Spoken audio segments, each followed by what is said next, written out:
ஞானேஸ்வரியில் அத்தியாயம் 18 ஸ்லோகம் 73.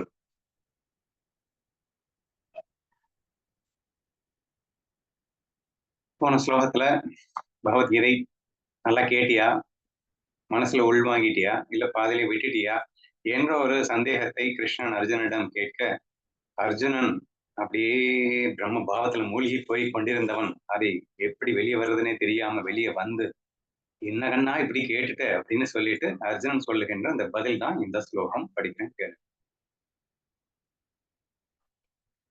தேவரீர் என்னை பார்த்து உனக்கு புத்தி மோகம் இன்னமும் பிரியமாக இருக்கிறதா என்று கேட்டுவிட்டீரல்லவா? அந்த மோகம் தன் குடும்பத்தோடு என்னை விட்டு புறப்பட்டு தான் இருக்க வேண்டிய ஊர் போய் சேர்ந்து விட்டது. அது எப்படி இருக்கும்? இருக்கான்னு கேட்டீங்களே கண்ணா. அது இப்பவே இல்லவே இல்லை. அது எங்க போய் சேரணுமோ அங்க போய் சேர்ந்துருச்சு. இப்ப என்கிட்ட இல்ல அது அப்படிங்கிறான். சூரியன் நெருங்கி நம்மிடம் வந்து சேர்ந்த பின்னும் இருட்டு நம் கண்ணில் பட்டுக் கொண்டிருக்கிறது என்ற வார்த்தையை எந்த ஊரில் ஒத்துக்கொள்வார்கள் கண்ணா? சூரியனாய் ஞானத்தை என்னருகே நீ வந்த பிறகு இருட்டு என்னிடத்தில் இருக்க முடியுமா கண்ணா? நீ அப்படி ஒரு கேள்வி கேட்கலாமா? எந்த ஊர்லயாவது இதை ஒத்துப்பாங்களா அப்படின்னு சொல்லிட்டு கண்ணன் கேட்கிறான். அப்படியே ஹே கிருஷ்ணராயா, நீர் எங்கள் கண்கள் பார்க்கும்படியாக எதிரில் நிலை கொள்ளல் என்பது இந்த காரியத்தை சாதித்து வைக்க பெறாததாகத்தான் இருக்கும். கண்ணா, நீ எனக்கு முன்னாடி கிடைச்சதுக்கு அப்புறம் ஒரு விஷயம் நடக்காமத்தான் போயிருமா? அதுவும் நீ எதிர்பார்த்தது நடக்காம தான் போயிருமா என்று கேட்கின்றான். எந்த ஞானமானது எவ்வித சாதனானுஷ்டானத்தாலும் எவரிடத்திலிருந்தும் அறிந்து கொள்ள முடியாதோ, எதை என்னிடத்தில் தாயை காட்டிலும் மிகுந்த பிரேமையுள்ளவராய் நீர் விவரித்து சொல்லி வைத்தீரோ அதை சொல்லி வைத்தீர். அதாவது எந்த ஒரு பிராக்டிஸ் மூலியமாகவும் சாதனானுஷ்டானம் பிளஸ் எவரிடத்திலாரும், அதாவது இது ஒரு விஷயத்த வந்து இது கேட்டு தெரிந்து கொள்வதல்ல, பிளஸ் ஒரு ஏதோ சம் பிராக்டிஸ் பண்ணி அச்சீவ் பண்ணக்கூடிய விஷயமே இல்லை. அப்படிப்பட்ட ஒரு விஷயத்தை நீங்க எனக்கு கொடுத்துருக்கீங்க அப்படின்னு சொல்றான் அர்ஜுனன். தாயை காட்டிலும் மிகுந்த பிரேமையுள்ளவராய் நீர் எனக்கு விஸ்தாரமாக சொல்லி வைத்தீர். பின்பு என்னிடத்தில் மோகம் இருக்கிறதா இல்லையா என்று இப்போது ஏன் கேட்கிறீர்? எவருக்குமே கிடைக்காத ஒரு வஸ்து எனக்கு நீங்க கொடுத்துட்டு பின்ன ஏன் மறுபடியும் கேட்கிறீங்க அப்படின்னு கேட்கிறான். நான் நீராக ஆய்போய் ஹிருதகிருத்தியன் செய்ய வேண்டிய வேலையை முடித்துக் கொண்டவன் அப்படின்னு அர்த்தம். ஹிருதகிருத்தியன்னா இனி செய்வதற்கு ஒன்றுமே இல்லை அப்படின்னு அர்த்தம். நான் நீராய் ஆய்போன நான் நீராய்னா என்ன அர்த்தம்? அத்வைத ஸ்வரூபம் அப்படிங்கிறது கிருஷ்ணன், அதாவது கிருஷ்ணன் வந்து ஈஸ்வரன், நான் வந்து ஜீவன். இந்த ஜீவன் கிருஷ்ணன் அப்படிங்கிற அந்த பேதம் அப்படின்லாம் அற்று போய்விட்டது. ஏன்னா இங்க பிரம்மபாவம் மட்டுமே இருக்கு. பிரம்மம் தான் ஈஸ்வரன், பிரம்மம் தான் ஜீவன். அப்ப ஜீவனும் ஈஸ்வரனும் ரெண்டுமே பிரம்மம் தான். அப்போ அந்த ஒன்றுன்ற ஐக்கிய பாவம் அவனுக்கு வந்து விட்டது. நான் நீராய் போன பின், அப்போ எப்போ நான் வந்து அந்த பிரம்ம பாவத்துக்கு வந்துட்டேனோ அதுக்கப்புறம் அதுக்கு மேல செய்ய வேண்டியது என்ன இருக்கு? கிருதகிருத்தியம்னா அதுக்கு மேல ஒண்ணுமே இல்லை. நான் கிருதகிருத்தியன் ஆனேன். பாரீர், நான் என்னை அர்ஜுனன் என்று எண்ணிக்கொண்டு தேகாபிமானத்தில் சிக்கி கிடந்தேன். மறுபடியும் எக்ஸ்பிளைன் பண்றான். ஸோ நான் ஆரம்பத்துல அப்கோர்ஸ் நான் வந்து தேகத்துல நான் சிக்கிட்டு நான் அர்ஜுனன், அந்த பாடி தான் நான் அப்படின்னு எல்லாம் நினைச்சிட்டு இருந்தேன். வாஸ்தவம் தான். அப்படிப்பட்ட நான் நீராய் போய் முக்தன். நீராய் போயினா அகைன் நான் நீனா நீங்களா மாறிட்டேன். முக்தன் ஆகிவிட்டேன். அப்படி ஆகிவிட்ட பின் நீர் கேட்டு விசாரிப்பதற்கும் நான் உமக்கு சொல்வதற்கும் இடம் இல்லாமல் போய்விட்டது. முக்தன் ஆகிவிட்டேன்னா எகைன் பிரம்ம பாவத்துக்கு வந்துட்டேன்னு அர்த்தம். நீங்க நானும் ஒன்னாயிட்டோன்னு அர்த்தம். இப்ப நீங்க வந்து கேட்கறதுக்கும் நான் சொல்றதுக்கும் அல்லது நீ திருந்திட்டியாடா நான் கேட்கறதுக்கும் நான் சொல்றதுக்கும் அங்க என்ன கண்ணா இருக்கு? எல்லாம் ஒன்னாயிட்டே என்று அவன் சொல்லுகின்றான். உம்முடைய கிருபையால் எனக்கு கிடைத்து போய்விட்ட ஆத்மஸ்வரூப ஞானத்தால் மோகம் என்பது சமூலமாக நாசமாகிவிட்டது. எக்ஸ்பிளைன் பண்ற டீட்டாலேவே நீங்க எவ்வளவு பெரிய ஞானத்தை கொடுத்ததுக்கு அப்புறம் என்னுடைய மோகம் எல்லாம் சமூலமாக வேரோடு பிடுங்கப்பட்டு எல்லாமே கம்ப்ளீட்டா டெஸ்ட்ராய் ஆயிடுச்சு, நாசம் ஆயிடுச்சு அப்படிங்கிறான். முன் என்னிடம் இருந்த எந்த துவேத பாவத்தால் ஒன்றை செய்ய வேண்டும் ஒன்றை என்று எனக்கு தோன்றி கொண்டிருந்ததோ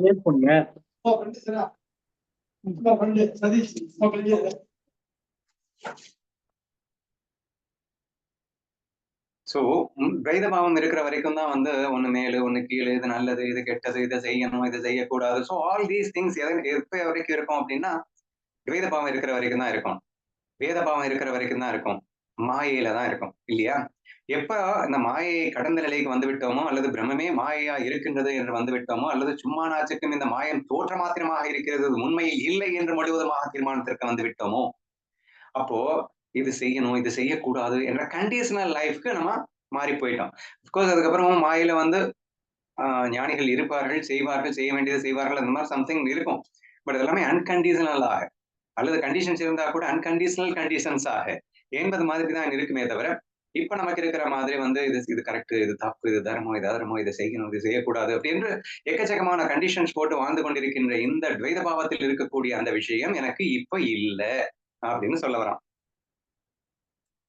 ஒன்றை செய்ய வேண்டும், ஒன்றை செய்யக்கூடாது என்று எனக்கு தோன்றிக் கொண்டிருந்த இது இப்போது இல்லாமல் போய் எங்கு பார்த்தாலும் நீரே இருப்பதாய் எனக்கு தோன்றி போய்.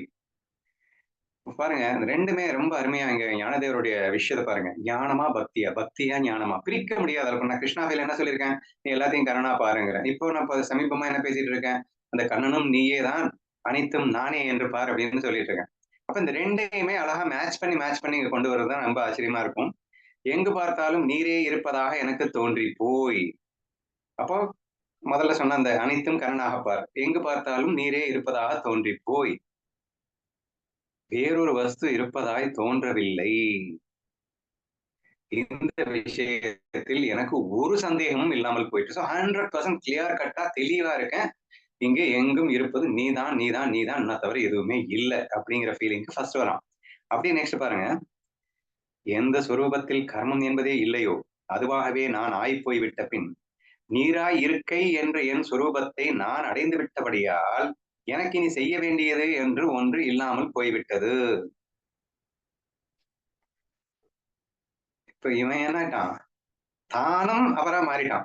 ஃபர்ஸ்ட் எல்லாத்தையுமே கண்ணனா பார்க்கிறேன். உன்ன தவிர எதுவுமே இல்லன்றது 100% தீர்மானமா சந்தேகத்துக்கு இடம் இல்லாம புரிஞ்சுக்கிட்டேன் கண்ணா என்று சொன்னான். அப்புறம் நெக்ஸ்ட் என்ன சொல்றான்னா, இங்க நானும் இப்ப நான் தனியா இருக்க முடியாது. ஏன்னா எல்லாத்தையுமே கண்ணன்னா இங்க நானும் கண்ணன் என்ற இந்த பாவம் வருது இல்லையா? அந்த பாவம் வரும்போது கர்மத்திற்கு அங்கே இடம் இல்லாமல் போய்விட்டது. இப்ப நான் தனியா இருக்கிற வரைக்கும் தான் நான் அதை செய்றேன், இதை செய்றேன். என் கண்ணனுக்காக நான் இதை செய்கிறேன். அப்ப கூட 2 பேர் இருக்கணும். பக்தன், பகவான் பாவம் எல்லாம் இருக்கு இல்லையா? அப்ப என் கண்ணனுக்கு நான் சேவை செய்கின்றேன் அப்படிங்கிற பாவம். அப்ப அந்த பாவமும் நஷ்டமா போகுது. நஷ்டமா போய் கர்மமே இல்லாத நிலை வருகிறது. சரியா? இப்போ அவனுக்கு அந்த பூர்ண பிரம்ம பாவம் ஏற்பட்டு விடுகிறது. கண்ணனும் அவனும் மிக்ஸ் ஆயிட்டான். அஃப்கோர்ஸ் மிக்ஸ் ஆனதுக்கு அப்புறம் நீங்க வந்து மாயைக்காக பொய் பாவத்துல நீங்க வரலாம் அப்படிங்கிறது செகண்டரி. ஸோ அதையும் இங்க எக்ஸ்பிளைன் பண்ணியிருக்காரு. ஸோ இங்க என்ன சொல்றாருன்னா, ஃபர்ஸ்ட் கிருஷ்ணா ஃபீல் முதல்ல அனைத்தும் கண்ணன் என்ற பாவத்துக்குள் என்ட்ராயிடணும். அதுக்கப்புறம் தானும் கண்ணன் என்ற முழுமையான பாவத்துக்கு வரும்போது கர்மம் நஷ்டமாகின்றது என்ற விஷயத்தை இங்க சொல்லியிருக்கின்றார். எந்த சுரூபத்தில் கர்மம் என்பதே இல்லையோ, ஏன்னா பிரம்ம பாவத்துல கர்மங்கள் கிடையாது. ஏன்னா அது வந்து நித்திய முக்தன், அது நிர்விகாரி, அசங்கன், அது சச்சித் ஆனந்த ஸ்வரூபம், அதுக்கு அடைய வேண்டியது என்று எதுவும் இல்லை. ஆசை இருக்கிறவன் தானே கர்மம். அதனால அந்த பரிபூரண ஸ்வரூபமாக இவன் மாறிவிடும் போது அங்கே கர்மத்துக்கு இடம் இல்லை. கர்மம்ங்கிறதே மாயையில தான் வரும். பட் எனிவே இங்கே அவன் பிரம்ம பாவத்துக்கே சென்று விடுகின்றான் என்ற அர்த்தம். அப்போ இந்த கர்மம் அற்று போகிறது. நீங்க ஒண்ணு கன்ஃபியூஸ் ஆகலாம். என்னங்க மாயைக்குள்ள தானே இருக்கேன், உடம்போடு தானே இருக்கேன், உடம்போடு வச்சு தானே பேசிட்டு இருக்கேன், மாயையில தானே பேசிட்டு இருக்கான்.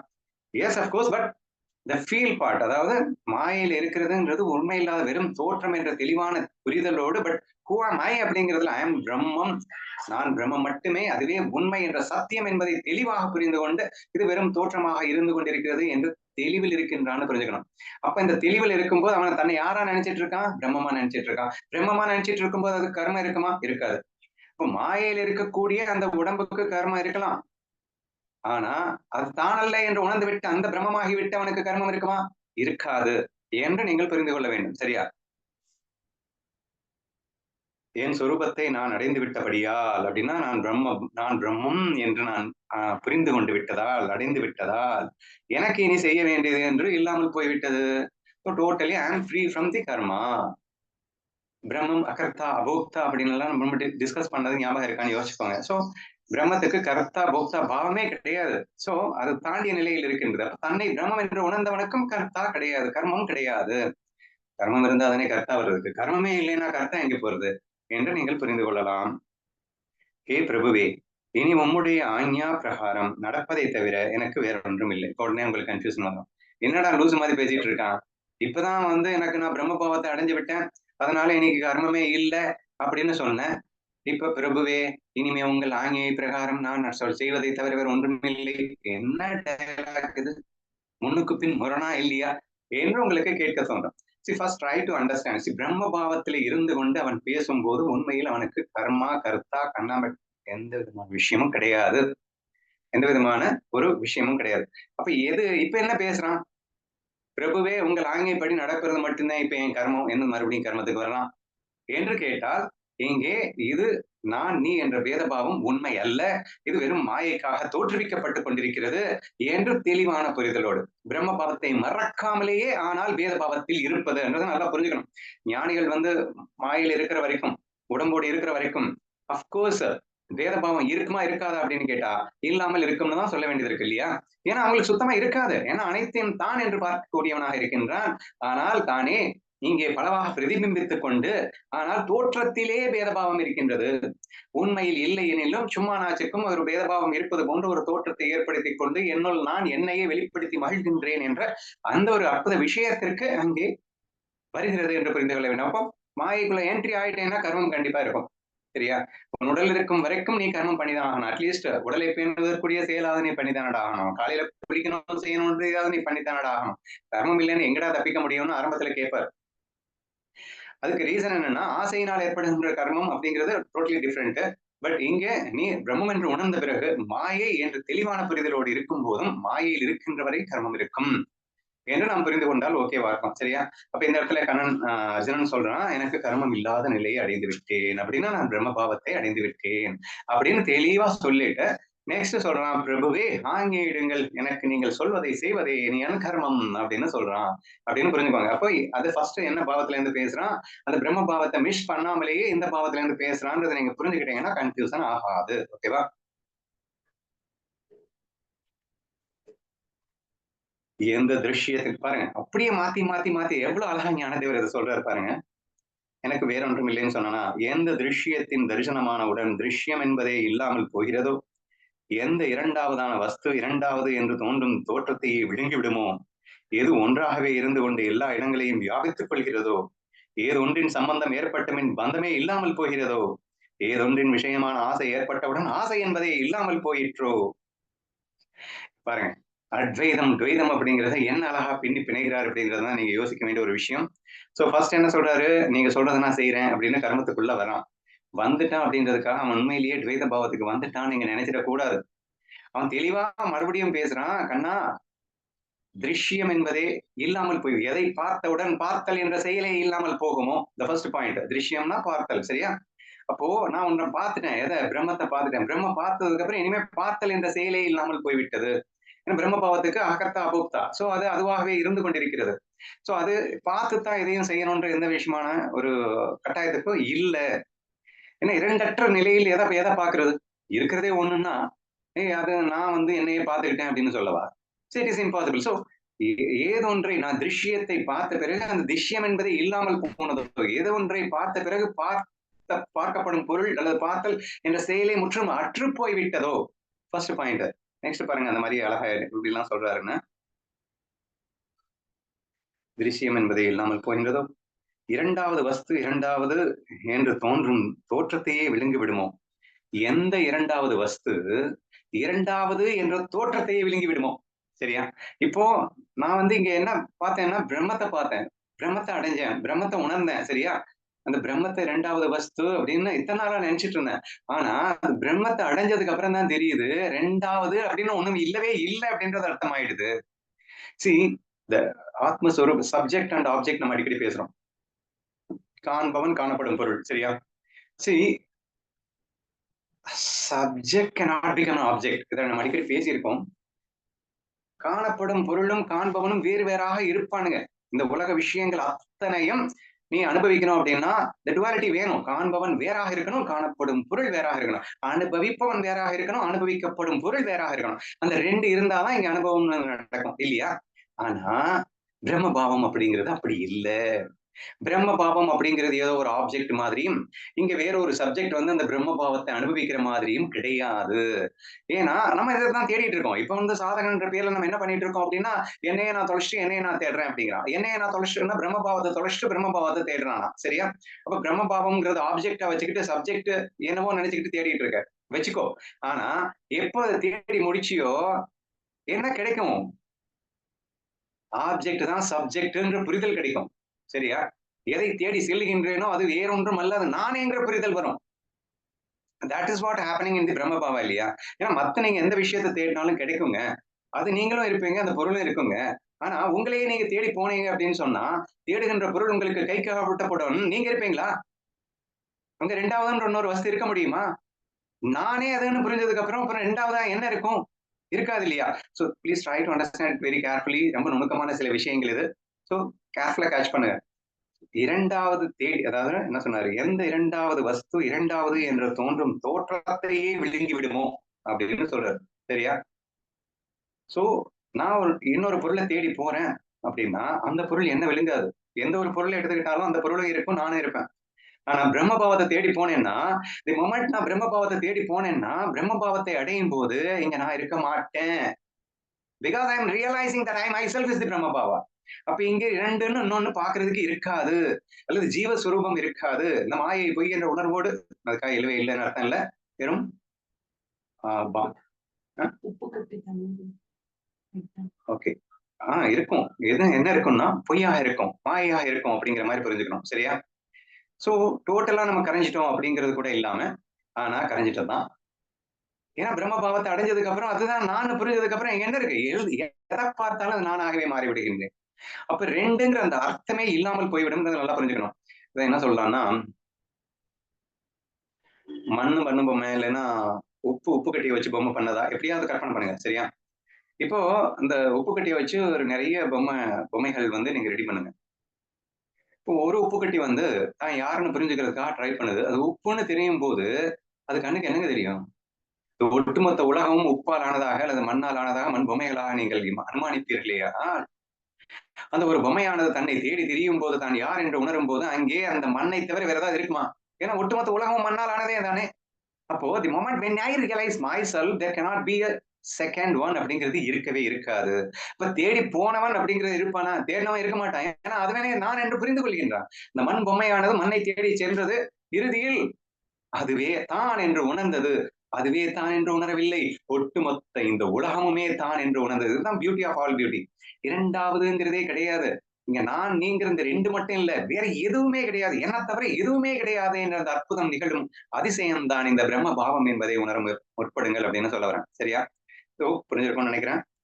ஆ எந்த 2வதான வஸ்து 2வது என்று தோன்றும் தோற்றத்தையே விழுங்கி விடுகிறதோ, சோ பிரம்ம பாவத்தை நான் அடையும் போது அங்கே 2 என்ற வார்த்தைக்கு அர்த்தம் இல்லாமல் போய்விடும் என்பதை நீங்கள் உணர வேண்டும். மாயைக்காக அது தென்பட்ட போதிலும் உண்மையில் அது 2 அல்ல என்று உணர்தல் ஏற்படும் என்றும் புரிந்து கொள்ள வேண்டும். இது ஒன்றாகவே இருந்து கொண்டு எல்லா இடங்களையும் வியாபித்துக் கொள்கிறதோ! நமக்கு இத விட எப்படிங்க எக்ஸ்பிளைன் பண்ண முடியும்? இப்ப நான் பேசிட்டு இருக்கும்போதே பாருங்க, ஏது ஒன்றாக இருந்து கொண்டு எல்லா இடத்தையும் வியாபித்துக் கொண்டிருக்கிறதோ! இப்ப 2ன்னு எங்க போய் பார்க்க முடியும் நீ? இப்ப நான் மண்ணு பொம்மையே எடுத்துக்கோங்களேன். மண்ணாக இருந்து கொண்டு இந்த ஒட்டுமொத்த உலகத்தையும் மண்ணாலேயே செய்யப்பட்டதோ! இப்ப பார்க்கும் விஷயங்கள் இது எல்லா ஜீவராசிகளும் மண்ணால் செய்யப்பட்ட பொம்மைகளா நீங்க பார்த்தீங்க அப்படின்னு சொன்னா, ஏன்னா பிரம்மே தானே எல்லாமே விரிஞ்சிருக்கு. அப்படி நீங்க ஒரே வஸ்துவாக இருந்து கொண்டு எல்லாமாக விரிந்திருக்கின்றது என்று பார்க்கின்றான். நீங்க எகெயின் ஒன்ன ஸ்பில் மட்டும் தான் இருக்கும். எப்ப இந்த பிரம்ம பாவத்தை அடையிறையோ, அப்பவே பார்ப்பவன் காணப்படும் பொருள் அந்த திருஷ்யம் அப்படிங்கிறது காணாம போச்சு. 2 செயல் அப்படிங்கிறது இல்லாம போச்சு. நான், நீ மட்டும் இல்ல. இந்த ஒட்டுமொத்த உலகமே ஒன்றானது. அப்படிங்கிறத அழகா அடுத்த வரியிலேயே சொல்லியிருக்காரு.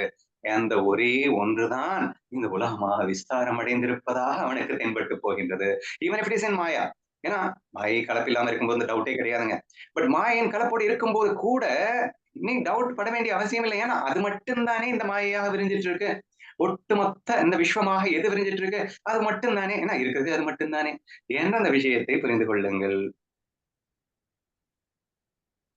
ஏதொன்றின் சம்பந்தம் ஏற்பட்ட பின் பந்தமே இல்லாமல் போகிறதோ! பிரம்மபாவம் ஏற்பட்ட பின் அடிக்ஷனுக்கு ஏதாவது இடம் இருக்காங்க? என்கிட்டயே நான் அடிக்ஷன் ஆக முடியுமாங்க? பந்தப்பட முடியுமாங்க? So it is impossible. சரியா? ஏது ஒன்று பந்தம் என்பதே இல்லாமல் போகிறதோ, ஏதொன்றின் விஷயமான ஆசை ஏற்பட்டவுடன் ஆசை என்பதே அற்றுப் போகிறதோ, எல்லாமே டுவாலிட்டியில இருக்கிற வரைக்கும் தானுங்க. எங்க 2ன்னு இருக்கிறதானுங்க நான் அதை ஆசைப்படுகிறேன் அப்படிங்கிற வார்த்தையே வருகிறது. ஒன்று உயர்வு, ஒன்று தாழ்வு, அது எனக்கு வேணும், இதை வேணாம், பிடிக்கும், பிடிக்காது. All these arises only in the duality. எப்ப பிரம்ம பாவத்துக்கு வந்து விட்டேனோ, ஏதோ அந்த பிரம்ம பாவத்தையுமாகவே மாறிவிட்டேனோ, அல்லது பிரம்ம பாவத்துக்கு ஆசைப்பட்டு விட்டேனோ, அனைத்தும் ஒன்றென்ற பாவத்தில் இருக்க ஆசைப்பட்டு விட்டேனோ, இனி எனக்கு பந்தமும் வராது. ஃபர்ஸ்ட் ஆஃப் ஆல் ஆசையே வராது. ஆசை வந்ததுக்கு அப்புறம் தான் பந்தம் ஏற்படுறதுக்கு. சோ பந்தமும் ஏற்படாது.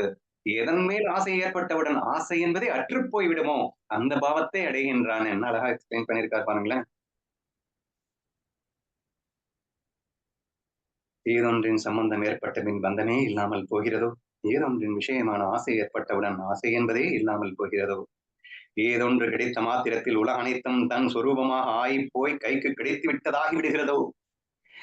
அதாவது இந்த உலகத்துல நான் அதை வேணும், இதை வேணும்னு எத்தனையோ பேர் எத்தனையோ தேடி அலையுறாங்க. பல 1000 கோடி சம்பாதிச்சதுக்கு அப்புறமும் ஓடிக்கிட்டே இருக்காங்க. என்னத்த போய் தேடுறான்னு நமக்கு தெரியல. சரியா? இந்த பாட்டுல வரும்ல, ஆசை இருந்தால் அகிலம் உனக்கு அப்படிங்கிற மாதிரி. எப்ப இந்த ஆசைகள் அற்றுப்போய் தான் பிரம்ம பாவத்திற்கு வந்து விட்டேனோ, அக்கணமே இந்த உலகமே நான் என்ற உணர்வுக்கு வந்து விடுகின்றான். சரியா? இனி எதை போய் அடையிறது? எதை போய் அச்சீவ் பண்றது? அனைத்துமாக தானே இருக்கின்ற போது எது எதை போய் அடைவது என்பதை இல்லாமல் போகின்றது அப்படிங்கிற விஷயத்தை தான் இங்க சொல்லியிருக்காரு. ஏதொன்று கிடைத்த மாத்திரத்தில் உலகனைத்தும் தன் சுரூபமாக ஆகி whole world becomes my self அப்படிங்கிற மாதிரி ஆகிவிட்டதோ, கைக்கு கிடைத்து விட்டதாக விடுகிறதோ, ஏது ஒன்று பாலுடன் பிறை போல் என்னுடன் சம்பந்தப்பட்டு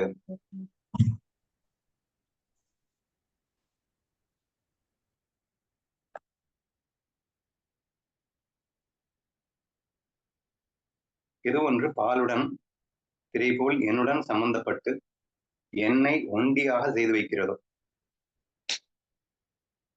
இங்க பிறைன்றதுக்கு மீனிங் என்ன? பாலுக்கும் பிறைக்கும் என்ன சொல்லுங்க? பாலுடன் பிறை போல் என்னுடன் பாலோடு சம்பந்தம். பாலோட இருக்க அந்த பாலோட இருக்க அந்த நுரை சார், பால் பொங்குறப்ப எல்லா இடத்துலயும் நுரை இருக்கும். அது என்னன்னா பாலே தான். அதனால இதுல எந்த வித சம்பந்தமும் இதே பாலே தான் என்றத சொல்லி இருக்கிறதுக்கா பிறைங்கிற ஒரு சின்ன விட ஒரு பெரிய எக்ஸ்பிளனேஷன் ஸ்டார்ட் பண்ணி கொடுத்துருக்காரு நினைக்கிறேன் sir. I think it's a good explanation. அது ஸ்பெல்லிங் மிஸ்டேக்கா இருக்கும்னு நினைக்கிறேன். பிறை இருக்காது, நுரைன்னு இருந்தா சரியா இருந்திருக்கும். Very good. சோ பாலுடன் நுரை போல் என்னுடன் சம்பந்தப்பட்டு என்னை ஒண்டியாக செய்து வைக்கிறதோ. எக்ஸாக்ட்லி. பாலு நுரை வேற வேறையா எல்லாம் ஒண்ணுதான். சரியா? அப்போ இந்த பிரம்மபாவம் ஏற்பட்ட மொமெண்ட்ல we can able to understand this. பிரம்மபாவம் ஏற்படலைன்னா பாலையும் வேற நுரையும் வேறன்னு தான் நம்ம திங்க் பண்ண வேண்டியதா இருக்கு. சோ ஒண்டியாக செய்து வைக்கிறதோ, ஏது ஒன்று கிடைத்த பின் அத்வைத ஞானம் என்பதையே அதன் மேல் ஆரத்தியாக சுற்றி எரித்து விட வேண்டுமோ. இதுதாண்ட உச்சத்திலும் உச்சம். அதாவது அமிர்த அனுபவத்துல அஞ்ஞான கண்டன் அப்படின்னு சொல்லிட்டு ஒரு சாப்டர் எழுதியிருப்பாரு. அதுவே புரிஞ்சுக்கிறது ரொம்ப கஷ்டம் அப்படின்னு நம்ம நினைச்சிட்டு இருப்போம். அது என்னது அஞ்ஞானமே இல்லைங்கிறாரு அப்படின்னு. அடுத்த சாப்டர்ல ஞானக்கண்டன் அப்படின்னு எழுதியிருப்பாருங்க. ஏங்க ஞானம் எதுக்காகங்க? 2ன்னு இருக்கிற வரைக்கும் தானுங்க 2 போக்குறதுக்கு ஞானம் தேவைப்படுது. நீயே ஒன்னாயிட்டதுக்கு அப்புறம் பின்ன ஞானம் எதுக்கு? அஞ்ஞானம் இருக்கிற வரைக்கும் தானே ஞானம். ஆனா இங்கே அஞ்ஞானமும் இல்லை, ஞானமும் இல்லை. எதுல? சொரூபத்துல. நீ சொரூபமாக ஆகிவிட்ட பின் நீ மட்டுமே இருக்கின்றாய், நீயாவே எல்லாமா இருக்கின்றாய் என்று ஆகிவிட்ட பின் அங்கே அஞ்ஞானத்துக்கு இடமேது? அஞ்ஞானத்திற்கே இடமில்லாத போது அந்த அஞ்ஞானத்தை விரட்டுகின்ற ஞானத்திற்கு இடமேது? அப்படின்னு நீங்க யோசிச்சு பாத்தீங்கன்னா அங்கே ஞானமும் கிடையாது, அஞ்ஞானமும் கிடையாது. அத்வைத ஞானம் அப்படி சொல்லி பயங்கரமா பேசிட்டு இருக்கோம். இருக்கிறதுலயே உச்சகட்ட பிலாசபி, தி ஹையஸ்ட் பிலாசபி அத்வைதம். ஆட ஒரு மண்ணாங்கட்டியும் அங்கே இருக்காது. எப்போனா நீ சுரூபத்தை அடைந்த பிறகு அதுவும் அங்கே ஒன்றுமில்லாததாகிவிடும் என்று அழகாக எடுத்துரைக்கின்றார். மறுபடியும் படிக்கிறேன் கேளுங்க. ஏதொன்று கிடைத்து விட்ட பின் அத்வைத ஞானம் என்பதையே அதன் மேல் ஆரத்தியாக சுற்றி எரித்து விட வேண்டுமோ, எரிந்து விட வேண்டுமோ? தேவையில்லை. அத்வைத ஞானமும் தேவையில்லை, ஞானமும் எனக்கு வேண்டாம். ஏன்னா ஞானமா மாறிட்டதுக்கு அப்புறம் ஞானம் இருக்குங்க. ஏன்னா ஞானமா மாறிட்டதுக்கு அப்புறம் ஞானி அப்படின்னு நீ சொல்லிட்டு இருந்தேன்னா மறுபடியும் துவைதத்துக்குள்ள வந்துட்டேன்னு அர்த்தம். சோ நீ ஞானம்ங்கிறத நீ பிடிச்சிட்டு இருந்தேன்னா மறுபடியும் துவைதத்துக்குள்ள வந்துட்டேன்னு அர்த்தம். நீ அனைத்தும் நீயாகி போன பின் இங்கே இன்னொன்றுக்கு அவசியம் இல்லாமல் போக வேண்டும் அல்லவா? சோ அதைத்தான் இங்க சொல்லியிருக்காரு. அத்வைத ஞானம் என்பதை அதன் மேல் ஆரத்தியாக சுற்றி எரித்து விட வேண்டும். அந்த என்னுடைய ஆராத்திய லிங்கமான குருமூர்த்தியான நீர் எனக்கு கிடைத்து போன பின், இங்க பாருங்க, அந்த பிரம்ம பாவத்தை கண்ணன்னு சொல்றான், அடுத்து தான்னு சொல்றான். ரெண்டையும் அழகா பிரிச்சு காட்டுறான் பாருங்க. அந்த என்னுடைய ஆராத்திய லிங்கமான குருமூர்த்தியான நீர் எனக்கு கிடைத்து போன பின், இங்க பிரம்மம் தான் இங்க, சரியா? நல்லா புரிஞ்சுக்கணும். நீர்ன்ற இடத்துல பிரம்மம்னு போடுங்க, சரியா? நீர் எனக்கு கிடைத்து போன பின், நானே பிரம்மமாய் போய் கிருதயம் என்றும் அக்கிருதயம் என்றும் உலகில் வழங்கும் ஒரு விவகாரத்தை முற்றிலும் ஒழித்துக் கொண்டு, எப்போ அப்படிப்பட்டதுதான் கிருஷ்ணா, அந்த அத்வைத சுரூபமே நீதான், அந்த பிரம்ம பாவமே நீதான் என்று நான் உணர்ந்துட்டு என்ன பண்றேன்? உன்னோடு ஐக்கியப்பட்டு போகின்றேன். இப்ப உன்னோடு ஐக்கியப்பட்டு போனதுக்கு அப்புறம் என்ன ஆகும்? இப்ப நானும் பிரம்மமாகி விட்டேன். இப்ப நான் பிரம்மம் ஆயிட்டதுக்கு அப்புறம் என்ன ஆகும்? கிருத்தயம் மற்றும் அக்கிருதயம் என்றும், எதை செய்யணும் எதை செய்யக்கூடாது, அதெல்லாம் ஒரு மண்ணாகிட்டே எனக்கு தேவையில்லை. ஏன்னா நான் தான் அக்கர்த்தாவாயிட்டேன். இதை செய்யணும் இதை செய்யக்கூடாது, அன்கண்டிஷனல் லைஃப்னு அடிக்கடி சொல்லுவேன் இல்லையா? சோ அந்த நிலைக்கு அவன் தாவி விடுகின்றான். கிருதயம் என்றும் அக்கிருதயம் என்றும் உலகில் வழங்கும் ஒரு விவகாரத்தை முற்றிலும் ஒழித்துக் கொண்டு, உம்முடைய சேவையே எல்லையற்றபடியாக ஓய்வொழிவில்லாமல் செய்து கொண்டிருப்பதே அல்லவா எனக்கு கிருதயமாக ஏற்பட்டு விட்டது. அகைன் கன்ஃபியூஸ்டு டேர்ம்ஸ், ப்ளீஸ் நல்லா புரிஞ்சுக்கோங்க. முதல் வரியில சொல்றான், கிருதயம் அகிருதயம் அப்படின்னா எது செய்யணும் எதை செய்யக்கூடாது அப்படி வச்சுக்கோங்க சிம்பிளா, சரியா? அப்போ எதை செய்யணும் எதை செய்யக்கூடாது அப்படிங்கிற கவலையே எனக்கு இல்லப்பா, எனக்கு ஒரு மண்ணாகட்டியும் இல்லைன்னு எனக்கு புரிஞ்சு போயிடுச்சு அப்படின்னு புரிஞ்சுக்கிட்டு, கண்ணா நீ சொல்வதை மட்டுமே சேவையாக சிறமேற்கொண்டு செய்வதே என் கிருதயம் என்று புரிந்து கொண்டேன். என்ன ஐயா பேசுற? இப்பதானே சொன்னேன் நான் பிரம்ம பாவத்துக்கு போயிட்டேன், எனக்கு செய்யணும்னு ஒண்ணு இல்லை, செய்ய வேண்டியது ஒண்ணு இல்லைன்னு. இப்ப மறுபடியும் என்ன நான் நீ சொல்றதெல்லாம் செய்யறதுதான் வேலைங்கிற. அகைன் நான் முதல்ல சொன்ன அந்த கன்ஃபியூஷனுக்கு போகாதீங்க. இவன் அத்வைத சுரூபமாக இருந்து கொண்டே, ஆனால் மாயைக்காக, ஏன்னா நிறைய இடங்கள்ல நம்ம சொல்லியிருக்காரு, இவங்க 2 பேரும் அத்வைதமா ஒட்டிடுவாங்க. டேய் நம்ம 2 பேரும் சம்பாதத்துக்காக துவைதத்துக்கு வாடா அப்படின்னு இந்த துவைதத்துக்கு இழுத்துட்டு வர்றது அப்படிங்கிறதெல்லாம் நம்ம அடிக்கடி பேசியிருக்கோம். சோ அதை நீங்க ரிமைண்ட் பண்ணீங்கன்னா ஏன் முன்னுக்கு பின் முரணாக வருதுன்ற அந்த கன்ஃபியூஷனே வராது. சோ இவன் முழுமையான அத்வைத பாவத்தில் இருந்து கொண்டே, கிருதயம் அக்கிருதயம் என்று எதுவும் இல்லை என்ற தெளிவான புரிதல் இருந்து கொண்டே, ஆனால் சொல்லுகின்றான், எனக்கு நீ சொல்வதை செய்வது மட்டுமே கிருதயம் என்று, அதாவது செய்வது மட்டுமே எனக்கு வேலை என்று அவன் சொல்லுகின்றான் என்று நீங்கள் புரிந்து கொள்ள முயற்சிக்க வேண்டும். அப்ப எகெயின் பக்தன் ஆன பின்னும், அதாவது ஞானி ஆன பின்னும் அவன் பக்தி செய்து கொண்டிருப்பான். எப்படி ஒன்னஸ் ஆனதுக்கு அப்புறம் எப்படிப்பா 2 இல்லாம எப்படிப்பா பக்தி செய்ய முடியும்? பகவான் பக்தன் 2 இருந்தாதானப்பா பக்தி வரும். அது ஞானியான பின் பக்தி, ஞானின்னா ஒன்றாயிட்டாங்க, ஒன்னதுக்கு அப்புறம் எப்படி பக்தி இருக்கும் என்று ஞானதேவன் மிக அற்புதமாக பல இடங்களில் சொல்லியிருக்கின்றான். கங்கையானது சமுத்திரத்திலே கலந்த பின்னும் மீண்டும் மீண்டும் அது கலந்து கொண்டே பக்தியை செலுத்திக் கொண்டிருப்பது போலே என்று சொல்லுகின்றான். So like this, still just for this மாயா, இவன் கண்ணன் அவன் இவன் பக்தன் என்று பொய் பாவத்தை உருமாற்றிக் கொண்டு, மாயைக்காக ஒரு பொய்யான பாவத்தை ஏற்படுத்திக் கொண்டதுக்காக உண்மை பாவம் மறந்துருச்சுன்னு அர்த்தம் கிடையாது. அந்த உண்மை பாவத்தோடு இந்த பொய் பாவத்திலே அவன் விளையாடவும் தயாராக இருக்கின்றான் என்பதைத்தான் நீங்கள் இங்கே புரிந்து கொள்ள வேண்டும். ஓகேவா? உம்முடைய சேவையையே எல்லையற்றபடியாக ஓய்வொழிவில்லாமல் செய்து கொண்டிருப்பதே அல்லவா எனக்கு ஹிருதயமாக ஏற்பட்டு, நான் செய்ய வேண்டியதாக ஏற்பட்டு விட்டது என்று சொல்லி இட் கண்டினியூஸ். நாளைக்கு படிக்கிறேன்.